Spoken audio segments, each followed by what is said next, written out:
my guess is there is more downside. We probably will break below this trend line here at some point in the future. Notice how this trend line kind of coincided with the supports from over here, right? So if we put a trend line in here and let me do that a little bit better here. So you can see right in that range as well. Once this level gets blown through, which is also this area, then you get the bigger move to the downside. And right now, I have two targets on either side. One is the kind of the upside, the high end target, which is going to be this 20,000 level right here. Okay, so 20,000 would be my high end. And then the low end I have right now is right around 12,000. Hello and welcome to Wealthy Value. In today's video, the chief market strategist at InTheMoneyStocks.com, Gareth Soloway, updates about the struggling crypto markets, including the impact of Fed raising rates on Bitcoin's performance, chances of a complete washout, rising inflation, and money printing. Gareth also predicts about further downside in the Bitcoin price, resulting in an 80 to 85% decline in its value. Soloway understands that it's easy for digital asset investors to get carried away, but he advises that protection is key, especially in a bear market like the one we're in right now. The current bear market, both in digital assets and equities, is a result of the Federal Reserve's tightening policy, which is reducing the money supply. This won't last long, with Soloway predicting that the money printers will be powered again next year as the economy starts going into recession. Before we start, make sure to secure your crypto trading from hackers and malwares by using a VPN. A VPN, or virtual private network, allows you to browse safely and anonymously by encrypting your internet traffic and defending you against online snooping, hackers, and governments. We recommend our friends at AtlasVPN, who are offering our viewers an exclusive 82% discount via the link in the description. A VPN is an essential tool for a crypto trader. Without a VPN, your original IP address is traceable and can reveal your city, zip, and area codes. AtlasVPN protects your privacy by hiding your real IP address, so the crypto websites you visit and your activities there can't be traced back to you. It can also help you overcome geoblocks and access crypto websites otherwise unavailable to users in your region. Click the link in the description to secure an 82% discount for a limited time. Yeah, so it has been a tricky market, and it's not just the crypto market, the stock market. Many markets out there have been struggling because as the Fed's been pulling back on monetary policy, they've been sucking liquidity out of the system, right? So you have less money in people's pockets, in people's accounts. Higher interest rates mean people can borrow less to invest. And ultimately, that creates a scenario where asset prices are going to decline. The Fed kind of, choreographed this in late 2021. They said they were going to do it. I think a lot of investors kind of didn't believe them because in the past they've always been soft with the markets. In other words, they didn't worry about inflation because there wasn't inflation. Now there's massive inflation and they have to actually be hard with the markets, kind of that strict parent at this point in time. So I think at this stage of the game, you have to continue to be very, very careful. The Fed is certainly not done doing what they're doing. The question is, at what point do the markets factor in a worst case scenario with the Fed? Meaning that at some point the market will say, okay, they may raise 10 times or 12 times, and then that'll be kind of the maximum. And the Fed may come out later on and say, hey, we're only going to do 8 times or something like that. And that's where you get a bottom in the markets. But unfortunately, we're just kind of at the beginning of this cycle, it seems. And unfortunately, the beginning of the cycle has already seen a massive decline in crypto prices, stock markets, and so forth. So I would just suggest, in terms of the overall market view, continue to be very conservative. There's nothing wrong with being in cash, especially the dollar's been relatively strong, even though everyone's worried about inflation. And again, wait for the opportunities. Wait till you really see a bottom forming.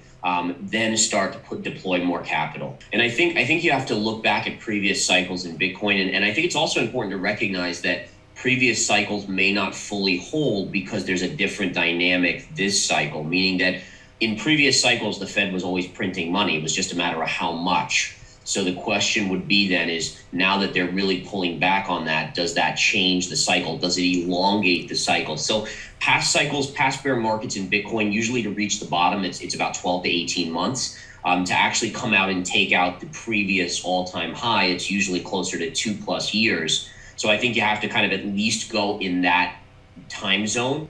The question is, does the Fed at some point relent and start printing again? when the US economy, and notice I say when, not if, but when the US economy gets into recession. Yeah, I mean, it does make a lot of sense that it will be. And I think again, people will feel that because more people than ever invested in Bitcoin with the double top, right? I mean, if you think about that double top here, it kind of lured in a lot of buyers. Then you had the flush. And then on the way up, it lured in a whole new group of buyers when we got to those previous highs and actually briefly got above those all-time highs from April, the previous April here. So I do think it's going to be very, very hard for a lot of people. It's hard to watch an account that stays down and negative for a long period of time. Since 2009, when Bitcoin was created, we've never had a Fed that has been aggressively raising rates and fighting inflation, right? Until recently, we were at 2% or under, according to the Fed at least, on inflation. So this is a different environment. I think you have to leave it open, right? So when I talked about,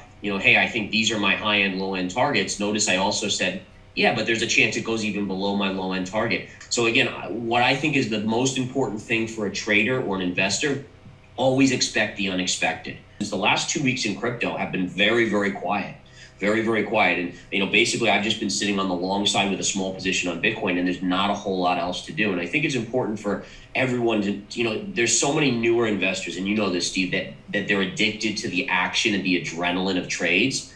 And there's a point in the market where you have to get to where you're calm, robotic, collected, and you have to be okay with sitting on the sidelines or just sitting in something. As long as the chart's not telling you something different, you have to be very, very calm and collected. I do believe that we're in a .com type collapse. I do believe that we're in this scenario where we're going to see a washout in cryptocurrencies. So it very likely 20,000 is not going to be enough to wash people out. Like again, in 2017, you saw this washout where people really gave up on crypto. Many people did. And we're not seeing that quite yet. People are still asking, well, where's the bottom? Where do I buy? Oh my goodness, if it gets to 20, I'm going to sell a kidney to buy, as much as I can. I want to see where it gets so low where people are like, oh my goodness, I might exit what little I have and just call it a day because I don't know if this is going to survive. So that's your 20,000 level. Your 12,000 level is kind of interesting because it's number one, this pivot area going back to 2019. And also you have what I call a measured technical move. And the measured technical move comes from taking this high, which was the highest, the all-time high on Bitcoin, dragging it down to the lowest point here at 33,000. So basically 69 to 33.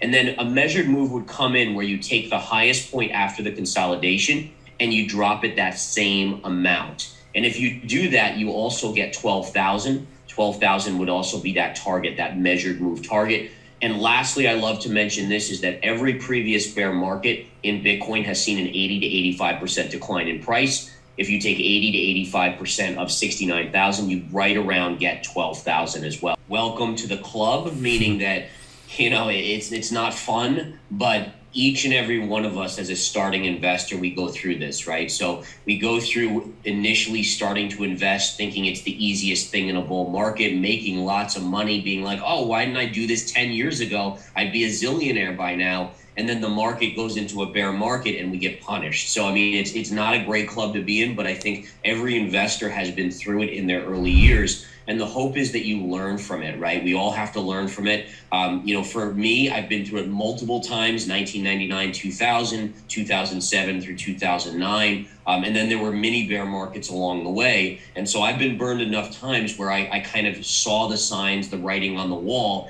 when there was insane euphoria. Everyone just thought it was the easiest thing in the world. You had GameStop, AMC, crypto prices going insane. And I started to pull back and I said, all right, listen, I got to be more careful here because I remember touching that hot stove and how much it burned me in terms of my monetary wealth. Don't try to make it up in one trade. The market is never nice to us, those of us that try to do that, right? So we have a scenario where like you said, Steve, is people want to make it up so quickly. And the essence of it is bear markets will punish those people and you'll end up even down more in your accounts. So be patient. Always remember the markets will go lower than any of us think, just like they go higher than any of us think. For all his prowess and experience, Soloway admits that there are times when he is wrong. Most recently, he lost money betting on Luna, the digital asset that crashed to the ground after its algorithmic stablecoin pegging mechanisms failed. When it first dipped by half to $40, Soloway's technical analysis indicated it was a great point to buy, but it continued falling to near zero. So what are your thoughts about Gareth Soloway's perspective on Bitcoin bottom? Tell us in the comments. Also, don't forget to like and subscribe. See you soon with the next video. Thank you so much for watching.